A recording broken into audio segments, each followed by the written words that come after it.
لله رب العالمين وبه نستعين على أمور الدنيا والدين. الصلاة والسلام على سيدنا محمد وعلى آله وأصحابه أجمعين. Amma ba'd. Yang saya hormati imam masjid, orang tua kami, guru kami, kaum muslimin, muslimat rahimahumullah. Sambil kita niatkan i'tikaf, marilah kita dengarkan satu ayat Al-Quran. Mungkin semua kita sudah memahami bahwa bulan Ramadan, bulan Allah turunkan Al-Quran.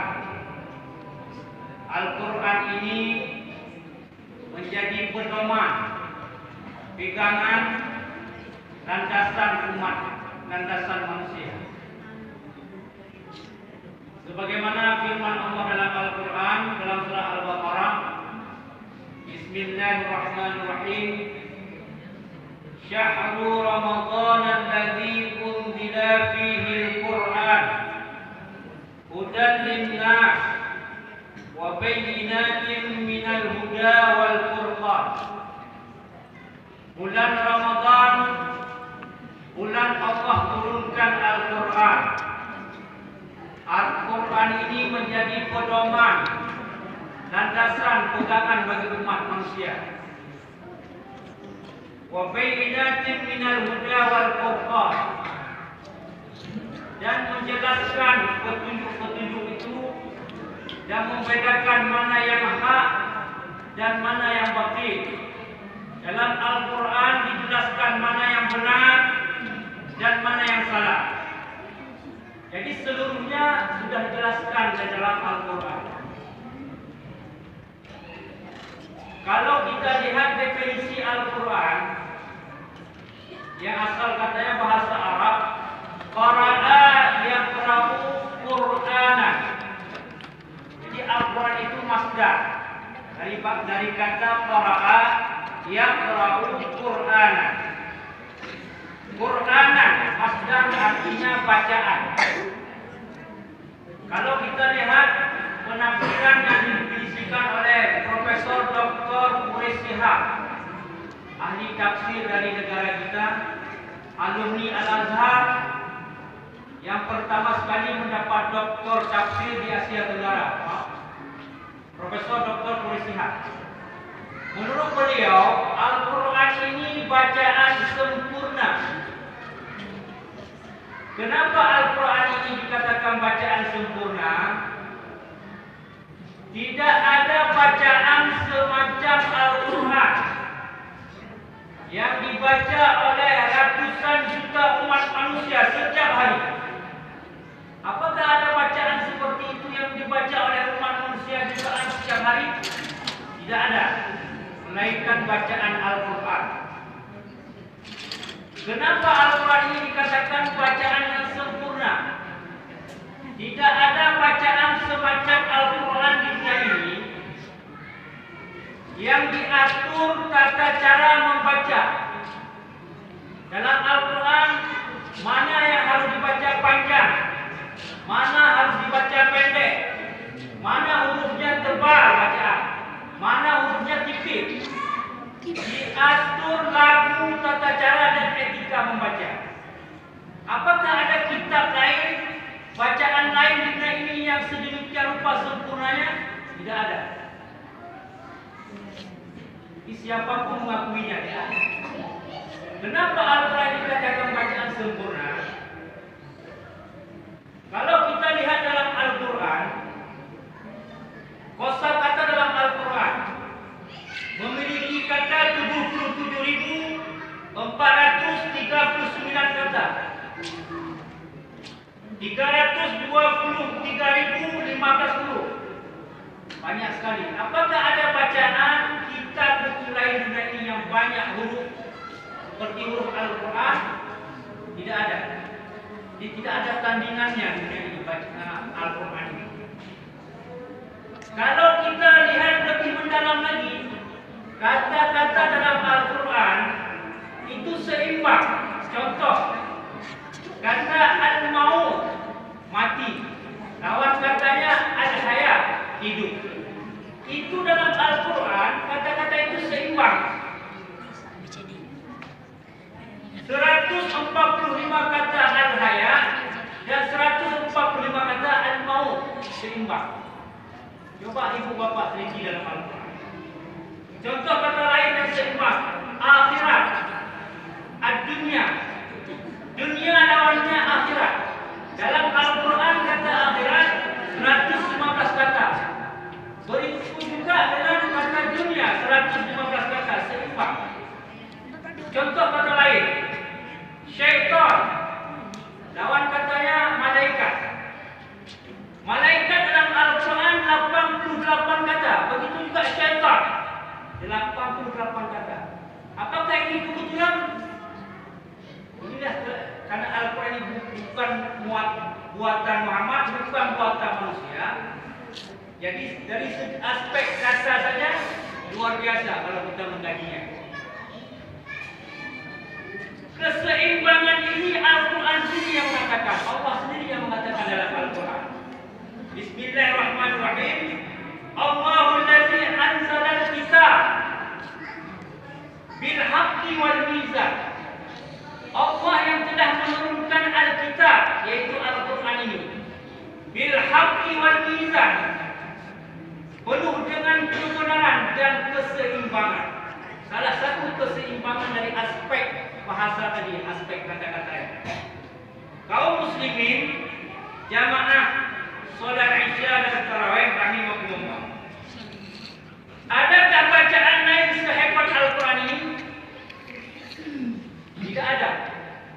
Maka Allah Al-Quran sendiri menantangnya melalui firman dalam Al-Quran. Kata Allah dalam Al-Quran, "Qul la in jama'atil insu wal jinnu ala an ya'tu bimithli hadzal Qur'an la ya'tu bimithlihi walau kana ba'dhuhum li ba'dhin dhahira." Qul, katakan wahai Muhammad, seandainya manusia ini berkumpul, tidak cukup manusia, boleh ajak jin sekalipun, untuk membuat sebagaimana Al-Quran, seperti Al-Quran, kata Allah, la ya'tu bimithlihi, niscaya mereka itu tidak akan mampu membuatnya, walau kana ba'duhum li ba'din dhahira, meskipun mereka itu bekerja sama. Manusia tidak mampu boleh bekerja sama dengan jin untuk membuat sebagaimana Al-Quran. Ini kata Allah tidak akan mampu. Begitu hebat Al-Quran ini. Jadi kaum muslimin, jamaah salat Isya dan tarawih rahimakumullah, kita sudah mengetahui bahwa ayat yang pertama sekali turun kepada baginda Rasulullah SAW dalam surat Al-An'am ayat 1 sampai 5. Iqra. Ayat yang turun pertama ini punya makna yang luar biasa. Kenapa Allah menurunkan ayat yang pertama perintahnya Iqra? Iqra ini kalau kita artikan secara bahasa, Iqra, bacalah. Tapi menurut ahli tafsir, Iqra ini bukan sekedar membaca. Pelajarilah, dalamilah, telitilah, telahlah. Jadi bukan sekedar membaca. Baik hal-hal yang tertulis ataupun bacaan-bacaan yang tidak tertulis. Bacaan yang tertulis mungkin Al-Quran. Iqra, bacalah. Kitab-kitab, Iqra, bacalah. Tulisan-tulisan lain yang memberi manfaat, Iqra, bacalah. Untuk kebahagiaan dan kesuksesan umat manusia. Dengan menyebut nama Allah. Kalau yang tidak tertulis apa? Contoh hutan, gunung. Ini juga maknanya bacalah gunung itu untuk memberi manfaat kepada kita umat manusia. Laut, Iqra, bacalah laut. Apa yang bisa kita ambil manfaat dari laut? Begitu juga sungai dan lain sebagainya. Ini perintah membaca bukan sekedar bacaan yang tertulis, akan tetapi juga bacaan-bacaan yang tidak tertulis, bagaimana yang sudah saya sebutkan tadi. Kaum muslimin jamaah sholat Isya dan tarawih rahimakumullah. Jadi Al-Quran ini Allah yang menurunkan dan Allah yang akan menjaga kesempurnaannya, kesahihannya, kebenarannya sampai pada hari kiamat. Jadi Allah akan menjaga Al-Quran ini, kehebatan Al-Quran ini sampai hari kiamat. Sebagaimana firman-Nya dalam Al-Quran, "Inna nahnu nazzalna dzikra wa inna lahu lahafizun." Inna nahnu, sesungguhnya kami yang menurunkan Al-Quran, wa inna lahu lahafizun, dan kami akan menjaganya sampai hari kiamat. Jadi kaum muslimin, peradaban umat Islam lahir di atas permukaan bumi ini karena kehadiran Al-Quran. Jadi Al-Quran ini tak lekang oleh panas, tak laku oleh hujan, dan Allah Subhanahu wa taala akan menjaganya sampai hari kiamat. Kaum muslimin jamaah salat tarawih dan salat Isya rahimakumullah. Jadi Rasulullah sallallahu alaihi wasallam mengatakan, sebaik-baik manusia ini orang yang belajar Al-Quran dan mengajarkan Al-Quran ini kepada orang lain. Itulah sebaik-baik manusia. Jadi kalau ada ustaz hari ini yang mengajarkan Al-Quran kepada orang lain, itulah sebaik-baik manusia, kata Rasulullah. Paling tidak kita ini orang yang belajar Al-Quran, itulah sebaik-baik manusia. Ini bukan kata saya, kata Rasulullah SAW. Khairukum man ta'allama Al-Quran wa 'allama. Sebaik-baik kamu adalah orang yang belajar Al-Quran dan mengajarkan Al-Quran kepada orang lain. Itulah sebaik-baik manusia. Jadi kaum muslimin jamaah salat Isya dan tarawih rahimakumullah, melalui momentum Ramadan ini, marilah kita tumbuhkan kesadaran kita, semangat kita. Marilah kita berdoa, berusaha kita selalu untuk mempelajari Al-Quran, menelaah Al-Quran, mendalami Al-Quran, membaca Al-Quran, dan mengamalkan Al-Quran itu dalam kehidupan sehari-hari. Kalau ada anak-anak, orang tua yang punya memiliki anak-anak, marilah kita usahakan anak-anak kita selalu belajar Al-Quran, membaca Al-Quran, dan mempelajari Al-Quran ini.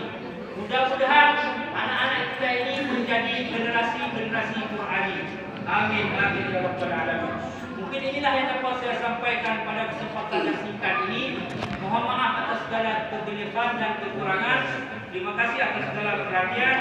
Wabillahi taufiq wal hidayah. Wassalamualaikum warahmatullahi wabarakatuh. Waalaikumsalam.